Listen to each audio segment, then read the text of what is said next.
Last episode, we gave our assistant hands.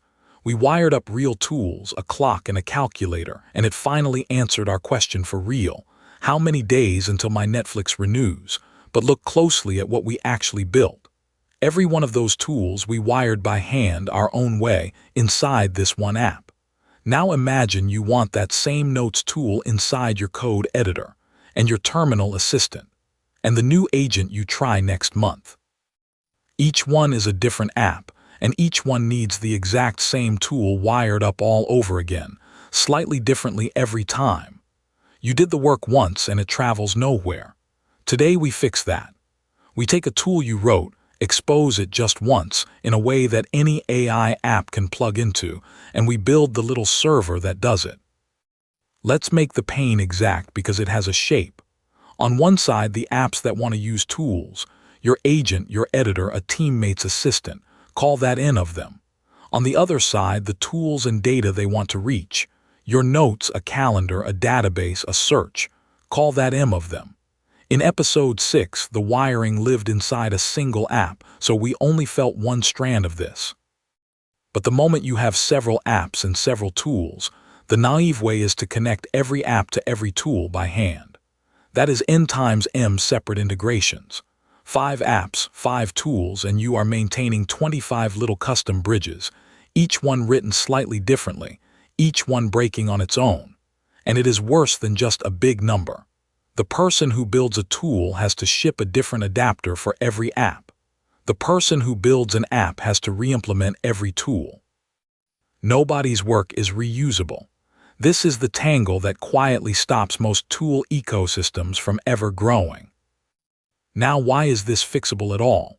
Go back to the one thing we learned last time. The model never runs a tool itself. It only ever outputs text. A structured request that says, please run this tool with these arguments. And your code does the real work and hands the answer back. Sit with that for a second. If the only thing crossing the boundary is a request in some format and a result coming back, then that boundary is just an interface. And the thing about an interface is, you can agree on it. You can write it down once and make everyone speak it the same way. That is the whole move. We stop letting every app and every tool invent their own private handshake, and we put one shared plug in the middle that they all speak to instead. That shared plug has a name, the Model Context Protocol, or MCP. It is not a model and it is not a library you install. It is a protocol. A shared language that any AI app and any tool can agree to speak. The official line for it is a USB-C port for AI, and that is exactly right. One standard socket. Watch what it does to our tangle. We drop the MCP plug into the middle. Now the person who builds a tool wraps it once as something called a server, a small program that exposes that tool through the standard plug. And the person who builds an app makes it a client, which speaks the same protocol to any server. That is the whole trick. Each tool connects once to the middle. Each app connects once to the middle. Our N times M explosion of custom bridges just collapsed into N plus M. Write the adapter for your notes one single time. And every MCP-speaking app, today's and next year's, can use it without you lifting a finger again. Let's name the parts properly because you will hear all of these. The AI app, the thing holding the model and the conversation, is the host. For each tool it wants, the host opens one client, a dedicated connection. And on the other end sits a server, the program that exposes the actual tools.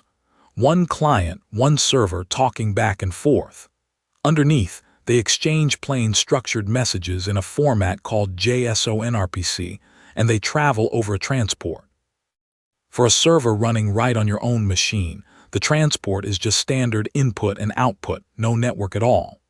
For a remote one, it travels over HTTP, what the standard calls streamable HTTP. And here is the part that makes this feel alive, not hard-coded. When a client connects, the very first thing it does is ask the server, "What have you got?" The server answers with its list of tools, each with a name and a description of what it does and what arguments it takes. The app learns the tools at runtime. Nothing is baked in. Plug in a new server and its tools just appear. And a server can expose 3 different kinds of things which are worth keeping straight because people blur them. The first is tools. These are actions the model can choose to call, like search my notes or send a message. The model decides when to fire them. The second is resources. These are read-only data, not actions. A file, a page, your notes themselves, handed to the model as context to read. The app decides what to load. And the third is prompts. Ready-made templates that you, the user, pick on purpose, like a saved workflow. So a quick way to hold it. Tools are verbs the model calls, resources are nouns the app loads, prompts are recipes the user chooses. For our assistant, we mostly care about the first 2. A tool that searches our notes and a resource that simply is our notes. Let's go build exactly that. Here is the part people think is hard, and it really is not.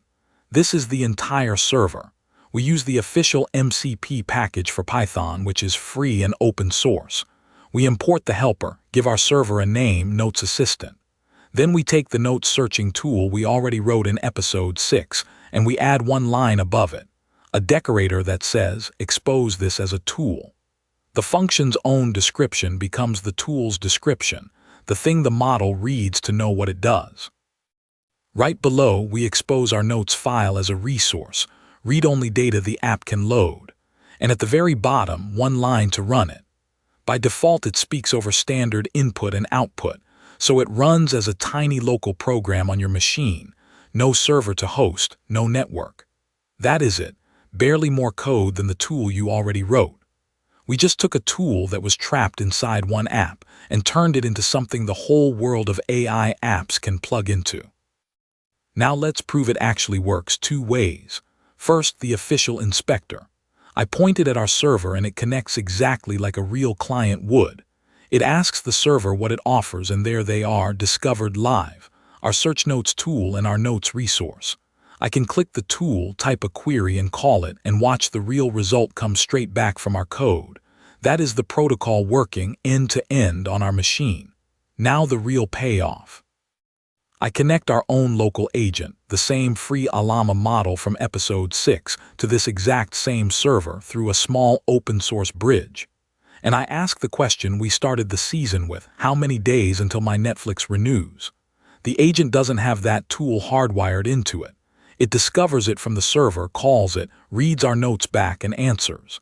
Same question, but notice what changed. We never touched the agent's code. We just plugged in a server. So that is the universal plug. Write a tool once as a server and any client can use it. But before you go wrapping everything you own in MCP servers, the honest part. MCP is plumbing. It is not magic, and it does not make the model 1 bit smarter. It standardizes the connection, not the judgment. The model still has to decide which tool to call, and it can still get that wrong, exactly like last episode. And there is a sharper edge here. A server is a door you are opening. Everything you expose through it, every tool, every file you hand over as a resource, becomes reachable by whatever client connects. Expose too much, hand over a tool that can delete or send or spend, and 1 bad call out in the world becomes real damage. The protocol itself does not keep you safe. You do, by exposing the narrow thing the job needs and nothing more, and by keeping a human in the approval loop for anything that acts. There is even a subtler trap, where the tool descriptions a server hands you could try to mislead the model itself. That whole question of what happens when your AI reads text it should not trust is exactly where we are headed later in the season. And one more honest note. This standard is young, agreed on across the major AI players only recently and still changing fast. The shape you just learned, host, client, server, tools, and resources, that is the durable part. So here is what changed today. Our notes tool used to live trapped inside one app. Now it lives in a tiny local server, and any AI client, our agent, and editor, something that does not exist yet, can plug in and use it through one shared protocol. Write the adapter once, use it everywhere. That is MCP. But notice we have been running this on whatever model happened to be on our machine, and just hoping it fits and runs well. that luck runs out fast. Open models come in wildly different sizes, and the difference between one that flies on your computer and one that will not even load comes down to a couple of ideas most people never learn: how to size a model to your actual machine, and a trick called quantization that can shrink it about 4 times with little quality loss.